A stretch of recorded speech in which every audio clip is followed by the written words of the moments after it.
Pak muaj më parë, shpati ndroi jetë, ndërsa Silvia është ajo që e kujton çdo herë me shumë mall, sidomos në këtë kohë feste. Tashmë është Ramazani duke filluar dhe Silvia ka bërë një reagim dhe një lutje për bashkëshortin e saj tashmë të ndjerë. Ndërsa të gjithë festojnë Ramazanin, Silvia ka një lutje për të gjithë. Ajo në storyn e saj shkruan: Ramazani po vjen.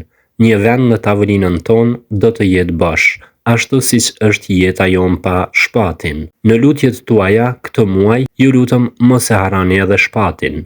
Një lutje për shpirtin e tij. Allahu e mëshiroft. E juve inshallah Allahu ua lehtësoft dhe ua pranoft këtë muaj të bekuar, shkruan Silvia në storyn e saj, ndërsa në foto shihet ajo bashkë me shpatin të lumtur siç ishin dikur. Pra për të gjithë ju që agjeroni dhe bëni lutje gjatë këtij muaji, mos e harroni edhe shpatin në lutjet e tuaja.